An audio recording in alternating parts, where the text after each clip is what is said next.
Residents of Al-Ghazlaniya village, Nahar Aisha, Bayad al-Nadr and its surroundings staged rallies in support of Syria's firm national principles and the Syrian army in face of terrorism.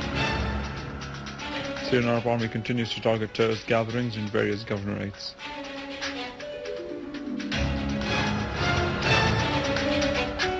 Nuclear negotiations between Iran and the International Atomic Energy Agency starts in Tehran.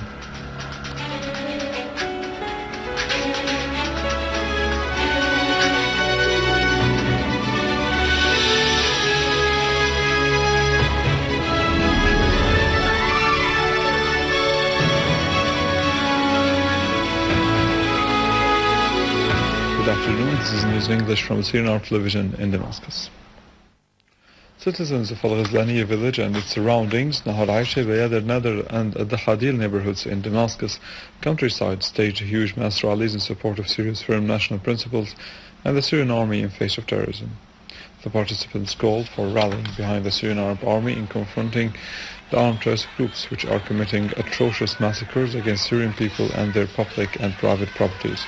They also emphasized complete support for the communique submitted by the Syrian official delegation in Geneva.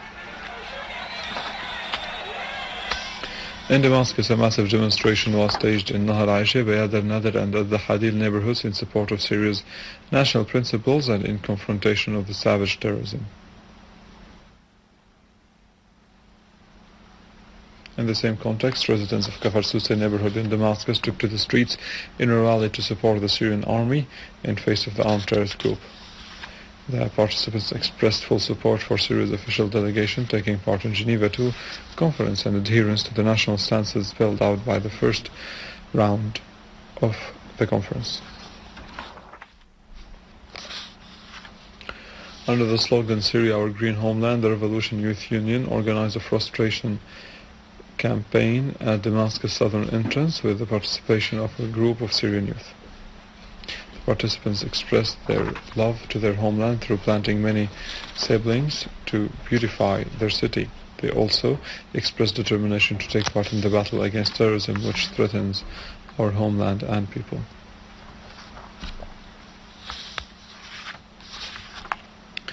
Governor of Homs Talal al-Barazi said that the armed terrorist groups violated the truce in the old city of Homs by firing mortar shells on the police command building in the old Sa'a Square.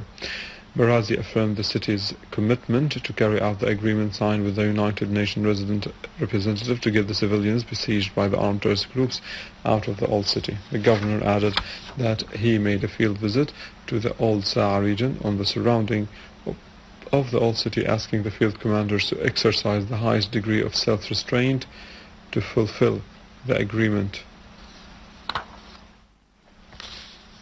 In Hama, security forces, in cooperation with residents, attacked terrorist hideouts in Ain al-Lawzi neighborhood, arresting a number of them and seizing various kinds of weapons such as machine guns, snipers, RPG launchers, hand grenades, pistols and silencers, in addition to explosive devices. A citizen was killed and many others were wounded after terrorists blew up an explosive device at Al-Corniche neighborhood in Al-Qamishli city. A police source said that the terrorists attached an explosive device to one of the cars at the Corniche neighborhood in Al-Qamishli, remotely detonating it, claiming the life of one citizen and injuring many others. In Daraa countryside, terrorists assassinated the mayor of Garfa town, engineer Ali Ghazali, with an Israeli explosive device stuck to his car, whereas the concerned bodies arrested the assassinators. In Aleppo, tens of terrorists were killed while others injured during a qualitative operation by the Syrian Arab Army in many neighborhoods, villages and towns. On the other hand, terrorists attacked on the two power lines in the middle area of Syria, causing an electricity shutdown in both Idleb and Aleppo, as workshops are trying to repair the damages as soon as possible. Moving to the Zor, units of the Syrian Arab Army eliminated numbers of terrorists in the neighborhoods of Al-Hawiqa, Al-Rashidiyya, Al-Hbila, Al-Ummal and Al-Urfi, in addition to Al-Basraya Street, Awad, Al-Radisin and the old airport, killing them and destroying their weaponry. In Lattakia governorate, units of the Syrian Arab Army destroyed Takfiri dens and those who were trying to infiltrate through the Turkish borders to the northern villages, while the Syrian Arab Army killed Saudi, Libyan, British and Turkish terrorists from the gangs of what is called the Islamic State of Iraq and Asham.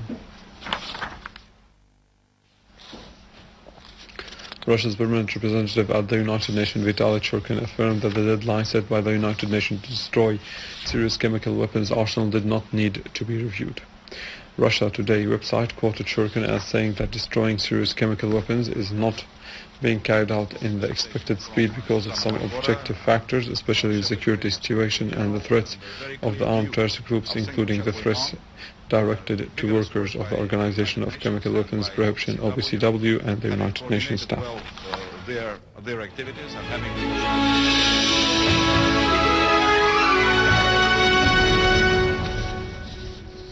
The nuclear negotiations between the Iranian Nuclear Energy Agency and the International Atomic Energy Agency, IAEA, started in Tehran to discuss mutual cooperation. Spokesperson for the Iranian Atomic Energy Agency, Bahroz Kamalundi, said that the talks would be held according to the statement signed between the two sides last November. Earlier, head of the Iranian Atomic Energy Agency, Ali Akbar Salehi, called on 5+1 group to stop political adventures during the nuclear talks, stressing that the recent US statements are useless. Going to Egypt, where security forces seized 25 hand bombs and other types of weapons in a warehouse for the terrorists Muslim Brotherhood organization in Al Giza. Egyptian security forces continued to attack dens of Takfiris organizations and supporters of the banned Muslim Brotherhood organization in various Egyptian governorates.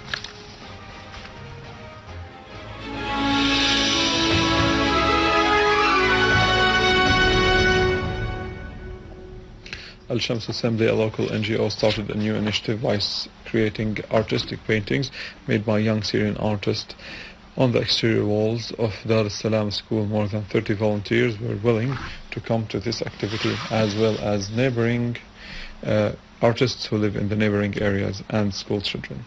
Another project for Al-Shams Assembly that designed to beautify streets of Damascus. We were preparing for this activity long ago.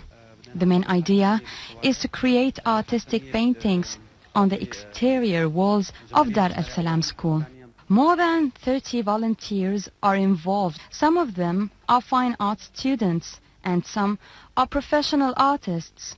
They all were to come from 9 a.m. in the morning till 4 p.m. to paint or to help the painting process. All of them are Al-Shams Assembly volunteers. I'm volunteering this event because the main goal of this assembly is improving the image of Damascus in an artistic manner. We started from here. The real painting going to start after the white basic and will be continued during 1 week. That depends on the artists. There are about 10 paintings. Every artist will include his own passion, perspective and personal touch in the design. The paintings will be connected by one theme, but will be different in styles at the same time. Every empty wall will be a unique piece of art. The participants were not just the volunteers. Some neighbors were willing to help, either by painting with the group or offering other kinds of help. I am one of the neighbors. My husband told me there are young people painting the walls. We love to participate and volunteer with our kids. Eventually, in these times, we need some colors on the walls. Thank you and these young volunteers. When my kids will grow, they will say we helped making the walls look better. Every artist will have a small group to help, but in general, it is all a teamwork of one purpose. What encourages me the most is that the idea of Al-Shams Assembly as a whole is wonderful. Art is made for people to see and enjoy, not just college students. And it's a good thing that what we are learning in college is able to be executed here. We're working on real pieces, not just painting the walls with random colors. Today we did the basic and the outlines, and tomorrow we'll start the real work. The main speciality for Al-Shams Assembly is to increase the artistic value in the mind of youth. This is the first part of this activity, and it will cover many other places inside Damascus.